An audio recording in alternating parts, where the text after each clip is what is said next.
Assalamualaikum warahmatullahi wabarakatuh. Kami dari kelompok 7 kelas MPI 2C ingin memenuhi tugas akhir mata kuliah Psikologi Pendidikan yang diampu oleh Ibu Devi Sulastri dengan judul Konsep Dasar Motivasi Belajar.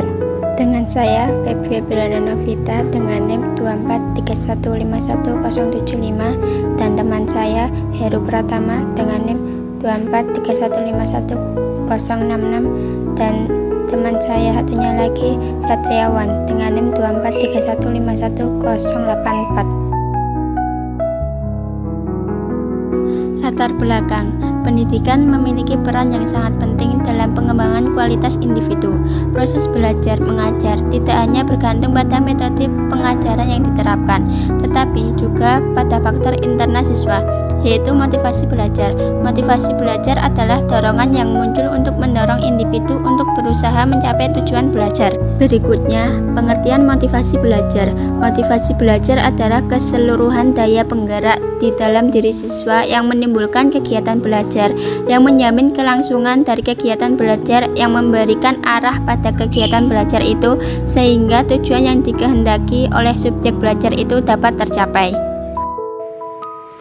Jenis-jenis motivasi. Yang pertama, motivasi intrinsik, motivasi yang berasal dari dalam diri siswa sendiri seperti minat, rasa ingin tahu, atau kesadaran pentingnya belajar. Contoh, belajar karena ingin pintar dan berprestasi.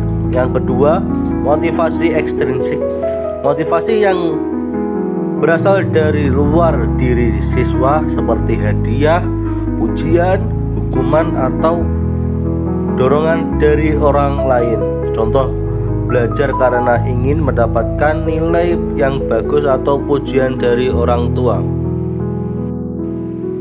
Selanjutnya, faktor yang mempengaruhi motivasi. Yang pertama, faktor internal, jasmani atau kesehatan kondisi tubuh. Yang kedua, psikologi, minat, bakat, kecerdasan, perhatian emosional.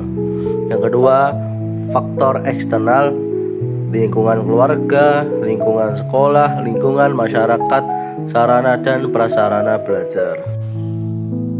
Mengapa motivasi sangat penting dalam proses pembelajaran? Motivasi sangat penting dalam proses belajar karena menciptakan dorongan, arah, dan semangat yang dibutuhkan untuk belajar dan mencapai tujuan.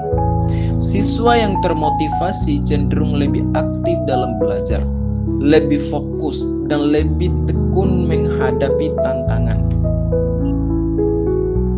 Kemudian, fungsi motivasi sebagai pendorong menjadi tenaga pendorong untuk memulai kegiatan belajar.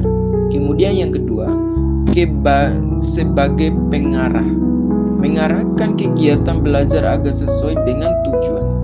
Kemudian yang ketiga, sebagai penggerak, meningkatkan semangat, ketekunan, dan konsisten belajar. Kemudian yang keempat, sebagai penguat, menguatkan usaha belajar setelah mencapai kemajuan ataupun keberhasilan.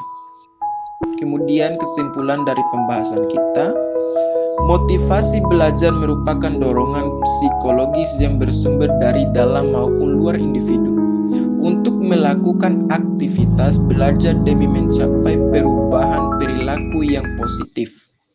Motivasi ini lahir dari motif, yaitu kekuatan internal yang mendorong seseorang bertindak, belajar sendiri dalam proses aktif yang melibatkan interaksi dengan lingkungan dan menghasilkan perubahan perilaku sebagai hasil dan pengalaman. Sekian, wassalamualaikum warahmatullahi wabarakatuh.